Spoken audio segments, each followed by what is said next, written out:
Magandang araw mga ka-Clover! Welcome sa ating channel kung saan lagi tayong nagbabahagi ng mga sikreto, kaalaman at gabay para sa mas maswerte at masayang buhay. Ngayon ay isang napaka-espesyal na usapan dahil pag-usapan natin ang taong 2026. Ano nga ba ang naghihintay sa atin sa taong ito? Alamin natin kung anong Chinese zodiac sign ang namamayani. Kung maganda ba ang taon o may dapat tayong pag-ingatan. Kaya huwag niyong skip ang video na ito dahil tiyak na makakatulong ito sa inyong hinaharap. Ito ang ating zodiac sign ngayong 2026. Alam naman natin na sa bawat taon ay may katumbas na Chinese zodiac sign, di ba po? At para sa taong 2026, ito ay magiging year of the horse o taon ng kabayo. Ang elemento nito ay fire horse. Kaya mas mainit, mas aktibo at mas puno ng enerhiya ang taong ito. Kung susuriin, ang kabayo ay simbolo ng lakas, kalayaan at mabilis na pag-usad. Ngunit sa kabilang banda, dala rin nito ang pagiging mainitin ng ulo, pabigla-bigla at minsan ay padalos-dalos sa desisyon. Kaya ang 2026 ay hindi ordinaryong taon, punong-puno ito ng galaw, pagbabago at matitinding emosyon. Kaya mga ka-Clover, ang dapat nating paghandaan sa taong 2026, una, dahil fire horse year ito, asahan natin na maraming bigla ang pagbabago. Maaaring sa career, sa love life o kaya naman ay sa financial status. Para sa career, magandang taon ito para sa mga gustong magsimula ng bagong negosyo o bagong proyekto. Pero tandaan, dahil mabilis ang galaw ng kabayo, dapat maging maingat sa mga biglaan at padalos-dalos na desisyon. Sa usaping pinansyal, maaari kang makaramdam ng overflowing energy sa gusto mong mag-invest o maglabas ng pera. Maganda yan, pero siguraduhin mong planado at hindi based lang sa excitement. Para naman sa love life, ang 2026 ay puno ng passion at matinding damdamin. Pero may posibilidad din na misunderstandings at tampuhan. Ang sekreto dito ay balance at pasensya. At higit sa lahat, dapat paghandaan din ang kalusugan. Dahil fire horse year, maraming tao ang magiging sobrang active. Maaring mapagod ang katawan. Kaya bigyang halaga ang pahinga at tamang pagkain. Ito ang katanungan natin sa taong 2026. Maganda ba o malas? Ang pinakainaabangan ng lahat, maganda ba ang taong 2026 o malas? Ang sagot ay depende kung paano mo hahawakan ang enerhiya ng kabayo. Kung ikaw ay handang sumabay sa mabilis na takbo ng taon, magiging golden opportunity ang 2026 para sa iyo. Magdadala ito ng mga bagong pintuan, mga bagong pagkakakitaan at mga bagong relasyon na pwedeng magbago ng buhay mo.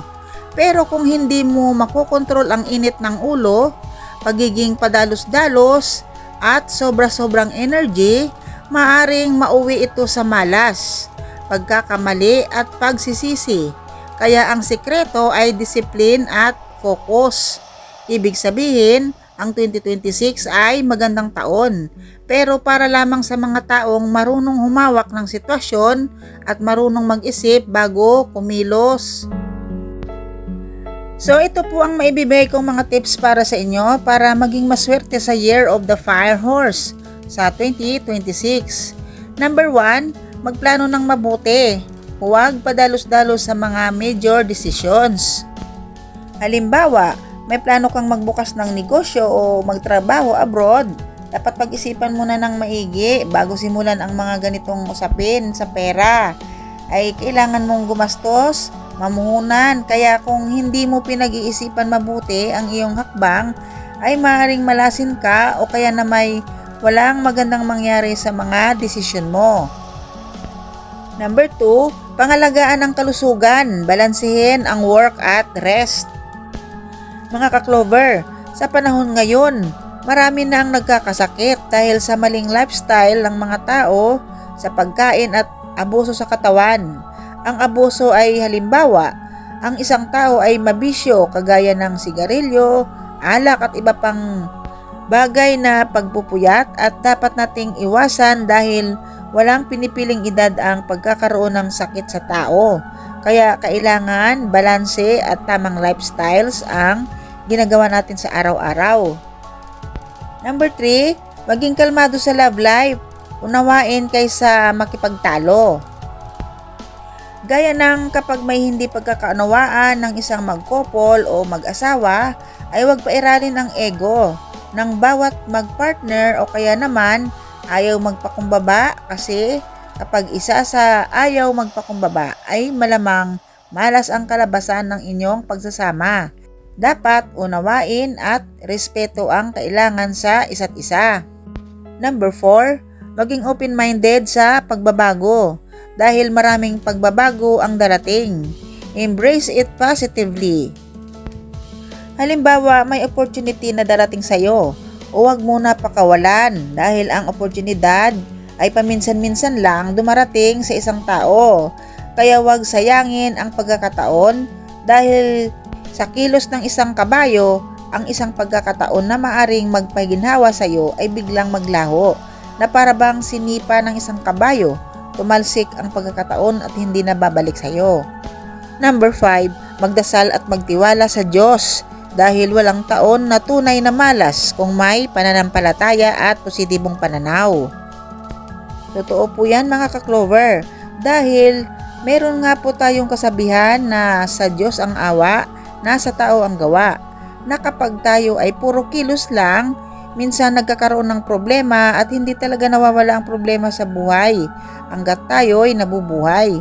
Ngunit kapag tayo ay may pananampalataya sa Diyos, ang lahat ng problema ay mawawala o malalagpasan natin kapag ang lahat ay ipinagkatiwala at ipagkaloob sa Diyos. Kung may problema man, isipin nyo lagi na hindi tayo bibigyan ng problema na hindi natin kaya. Basta kapit lang po tayo sa Kanya.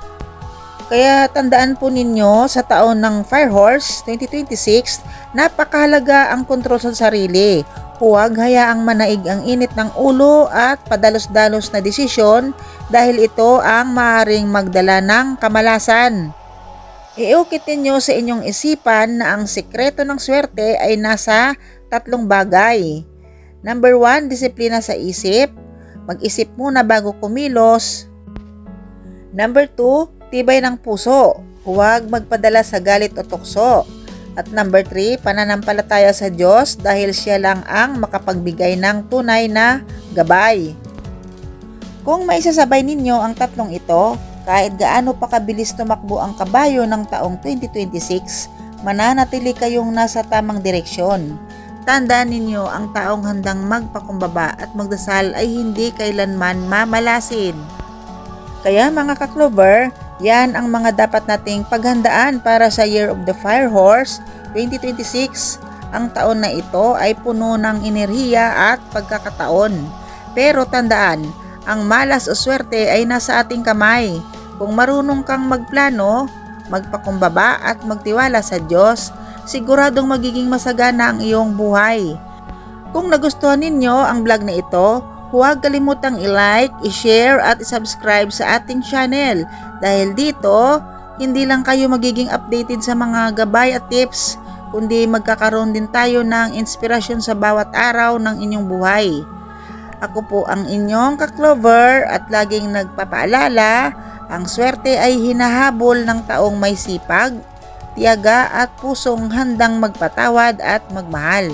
Hanggang sa muli at sanang maging maswerte ang iyong taon 2026.